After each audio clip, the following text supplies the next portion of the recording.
Solutions part 13. Today we are going to discuss fourth colligative property, osmotic pressure. In previous period we have discussed the three colligative properties.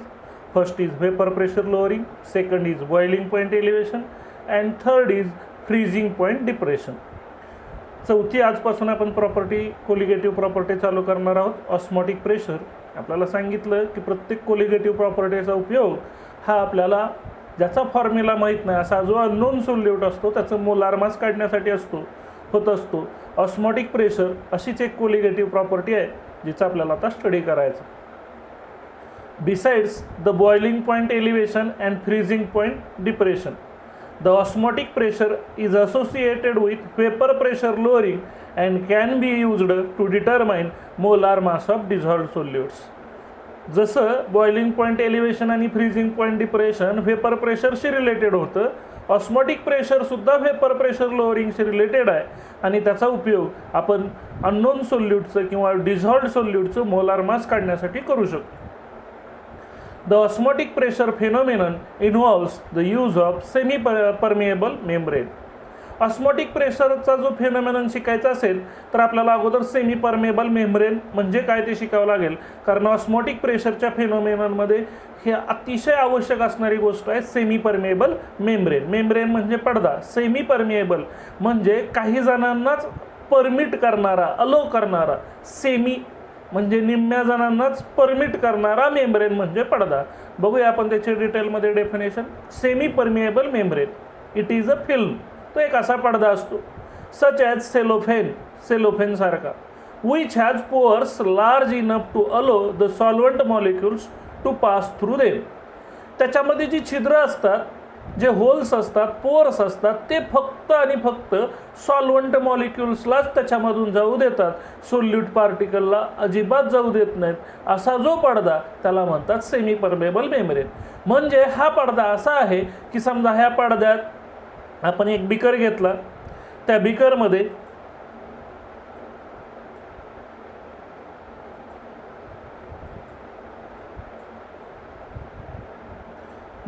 असा पडदा ठेवला. समजा इकडं आपण ठेवलं solution, समजा युरियाचं,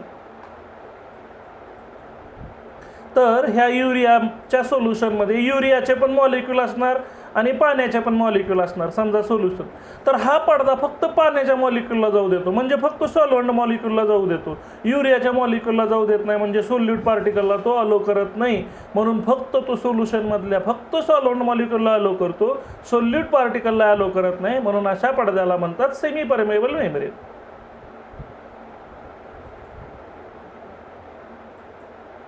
These pores are small enough not to allow the passage of large solute molecules or ions of high molecular mass through them. ही जी छिद्र असतात त्याच्यातनं सोल्यूट पार्टिकल्स जे मोठ्या आकाराने मोठे असतात किंवा आयन्स की ज्यांचा हा मॉलिक्युलर मास हाय असतं, अशांना ते छिद्र, ते होल्स, पोअर्स जाऊ देत नाहीत, म्हणजे फक्त सॉल्वंट मॉलिक्यूलला ते त्यांच्यामधनं जाऊ देतात. The semi-permeable membrane selectively allows passage of solvent molecules. म्हणजे सेमी परमेबल मेम्ब्रेन फक्त आणि फक्त सॉल्वंट मॉलिक्यूलला जाऊ देतो. आता osmosis. When a solution and pure solvent or two solutions of different concentrations are separated by a semi-permeable membrane, the solvent molecule pass through the membrane. जर आपण एक कंटेनर घेतला आणि त्या कंटेनरमध्ये बरोबर मध्ये सेमी परमेबल मेम्ब्रेन ठेवला आणि इकडं सोल्युशन घेतलं, तर ह्या सोल्युशनमधल्या फक्त तो सोल्यूट पार्टिकलला सेमी परमेबल मेम्ब्रेन जाऊ देतो, म्हणजे सॉल्वंट मॉलिक्यूललाच फक्त तो जाऊ देतो, तो सोल्यूट पार्टिकलला जाऊ देत नाही. ही जी प्रोसेस आहे सॉल्वंट जाण्याची, त्या प्रोसेसला म्हणतात ऑस्मॉसिस. मग एका बाजूला काय ठेवायचं, सोल्युशन, आणि एका बाजूला सॉल्वंट. एका बाजूला सोल्युशन आणि एका बाजूला सॉल्वंट ठेवला तर त्याच्यामधनं सोल्युशनमधनं फक्त सॉल्वंटचेच मॉलिक्यूल जातात. कुठनं कुठं जातात बघा, नियम आहे त्याच्यासाठी. लोअर कॉन्सन्ट्रेटेड सोल्युशनकडून हायर कॉन्सन्ट्रेटेड सोल्युशनकडं.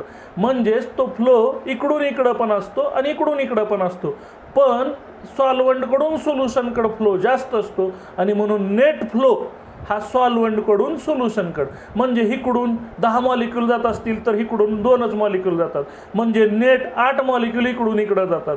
म्हणजे तो फ्लो प्युअर सॉल्व्हंटकडून कुठं असतो? सोल्युशनकडं, कारण हा फ्लो जास्त असतो. जर आपण समजा बीकरमध्ये दोन्हीकडे सोल्युशनच घेतलं, मग आता दोन्हीकडे सॉल्व्हंट मॉलिक्यूल असणार, मग सॉल्व्हंट मॉलिक्यूलचा फ्लो नेट फ्लो म्हणतोय. फ्लो दोन्हीकडं इकडून इकडं इकडून इकडं चालू असतो, पण त्या लो कॉन्सन्ट्रेशन सोल्युशनकडून हाय कॉन्सन्ट्रेशन सोल्युशनकडं तो फ्लो चालू असतो. म्हणजे नेट फ्लो हा सॉल्व्हंट मॉलिक्यूलच्या लो कॉन्सन्ट्रेटेड सोल्युशनकडून हाय कॉन्सन्ट्रेटेड सोल्युशनकडे नेट फ्लो चालू असतो. आणि म्हणून हा जो फ्लो आहे सॉल्व्हंट मॉलिक्यूलचा, कधी ज्यावेळेस आपण सोल्युशन किंवा प्युअर सॉल्व्हंट वेगवेगळं ठेवलेलं असतं ज्यांच्यामध्ये सेमी परमेबल मेम्ब्रेन आहे, किंवा असे दोन सोल्युशन की ज्यांचं कॉन्सन्ट्रेशन डिफरंट आहे, अशा डिफरंट कॉन्सन्ट्रेशनचे सोल्युशन जर ठेवले तर त्यावेळेस सॉल्व्हंट मॉलिक्युल्स ह्या पडद्यामधनं जातात. फ्लो त्यांचा दोन्हीकडनं चालू असतो, इकडून इकडं इकडून इकडं. पण नेट फ्लो म्हणजे समजा इकडून 2 जात असतील, इकडून 10 जात असतील, तर टोटल इकडचे 8 इकडे गेले, म्हणजे नेट फ्लो इकडून इकडं असतो. म्हणजे नेट फ्लो हा सॉल्व्हंटकडून सोल्युशनकडे असतो. फ्लो तर दोन्हीकडे चालू असतो, पण नेट फ्लो हा सॉल्व्हंटकडून सोल्युशनकडे असतो आणि लोअर कॉन्सन्ट्रेटेड सोल्युशनकडून हायर कॉन्सन्ट्रेटेड सोल्युशनकडे असतो. त्यालाच ऑस्मॉसिस असं म्हणतात. बघा ही फिगर सॉल्व्हंटकडून सोल्युशनकडे नेट फ्लो शब्द महत्त्वाचा आहे, कारण इकडचे 2 मॉलिक्यूल जाईपर्यंत इकडचे 10 मॉलिक्यूल इकडे गेलेले असतात. म्हणजे नेट फ्लो 10 मधनं 2 गेले 8, नेट 8 मॉलिक्यूल इकडून इकडे गेले, म्हणून त्याला नेट फ्लो म्हणतात. म्हणजे सेमी परमेबल मेम्ब्रेन हा आहे, इकडं सॉल्व्हंट ठेवला प्युअर आणि इकडं सोल्युशन ठेवलं, त्यावेळेस नेट फ्लो सॉल्व्हंटकडून सोल्युशनकडे असतो. आता ह्या दुसऱ्या फिगरमध्ये इकडं सोल्युशन ठेवलं लोअर कॉन्सन्ट्रेशनचं आणि इकडं ठेवलं हायर कॉन्सन्ट्रेशनचं, त्यावेळेस नेट फ्लो हा लोअर कॉन्सन्ट्रेटेड सोल्युशनकडून हायर कॉन्सन्ट्रेटेड सोल्युशनकडे असतो through semi permeable membrane. That process is called as osmosis. अतिशय महत्त्वाची प्रक्रिया. आता direction of flow of solvent molecules म्हणजे अगोदरच क्लिअर केले, फ्लो दोन्हीकडे चालू असतो, पण नेट फ्लो हा एकाच दिशेला असतो. It is important to understand that the passage of solvent molecules through the semi-permeable membrane takes place in both directions. दोन्ही दिशात चालू असतो. Since solvent is on both sides of the membrane, कारण दोन्ही बाजूला सॉल्व्हंट असतो पडद्याच्या मेम्ब्रेनच्या. However, the rate of passage of solvent molecules into the solution or from more dilute solution to more concentrated solution is found to be greater than the rate in the reverse direction. बघा मी सांगितलं सॉल्व्हंटकडून सोल्युशनचा flow हा greater असतो, किंवा dilute म्हणजे lower concentrated सोल्युशनकडून higher concentrated सोल्युशनकडे तो flow जास्त असतो. कोणत्या दिशेपेक्षा? त्याच्या उलट्या दिशेपेक्षा. आणि म्हणून नेट फ्लो हा नेहमी कुठून कुठं असतो? सॉल्व्हंटकडून सोल्युशनकडे आणि डायल्यूट सोल्युशनकडून हायर कॉन्सन्ट्रेटेड सोल्युशनकडे. This is the favorable since the vapor pressure of solvent is greater than that of solution. हे होण्याला सुद्धा कारण फ्लो सॉल्व्हंटकडून सोल्युशनकडे का जास्त असतो? कारण सॉल्व्हंटचं व्हेपर प्रेशर हे जास्त असतं सोल्युशनच्या व्हेपर. म्हणजे सॉल्व्हंटकडून सोल्युशनकडे फ्लो जाण्याचं कारण सुद्धा व्हेपर प्रेशरच आहे, कारण सॉल्व्हंटचं व्हेपर प्रेशर हे जास्त असतं सोल्युशनपेक्षा. The net spontaneous flow of solvent molecules into the solution or from more dilute solution to more concentrated solution through a semi-permeable membrane is called as osmosis. आणि म्हणून ही ऑस्मॉसिसची डेफिनेशन सांगते की तो एक नेट फ्लो आहे. फ्लो तर दोन्ही दिशेला असतो, म्हणून आपल्याला नेट घ्यावा लागतो. म्हणजे इकडून 10 गेले तर इकडून 2 गेलेले असतात, मग 10तनं 2 गेले नेट, म्हणजे इकडून इकडं 8 गेले.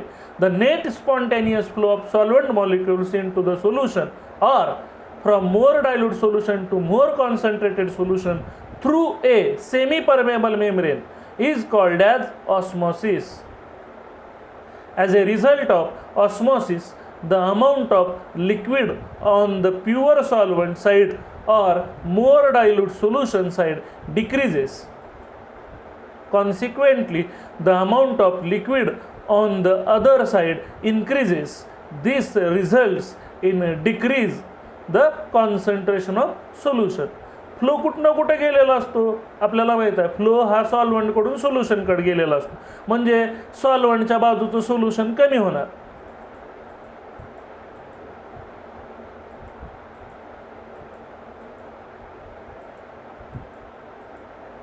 बघा, फ्लो इकडून इकडे गेलेला असतो म्हणजे इकडचा सॉल्व्हंट कमी होणार.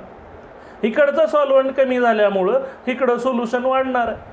पण आपल्याला एक 8वीला बॉटलचा एक्सपेरिमेंट होता. 2 बॉटल जर घेतल्या तर एकाकडं हायर लेवल केलीमध्ये पाईपनं जोडलं होतं आणि एकीकडे लोअर लेवल केली होती.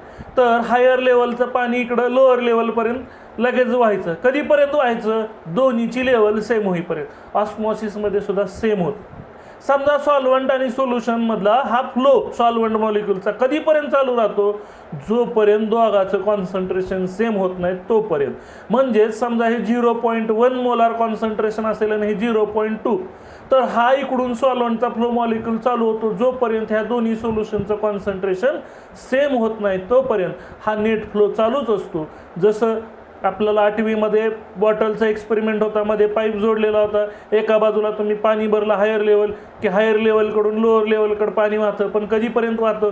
जोपर्यंत दोघाची लेवल सेम होत नाही तोपर्यंत. तसंच आहे ऑस्मॉसिसमध्ये. फ्लो कधीपर्यंत चालू राहतो? जोपर्यंत दोघाचं कॉन्सन्ट्रेशन सेम होत नाही तोपर्यंत. आणि त्यामुळं सॉल्व्हंटकडनं सोल्युशनकडे सॉल्व्हंटचे मॉलिक्यूल गेल्यामुळं इकडचं लिक्विड कमी होतं आणि इकडचं लिक्विड म्हणजे सोल्युशन वाढतं.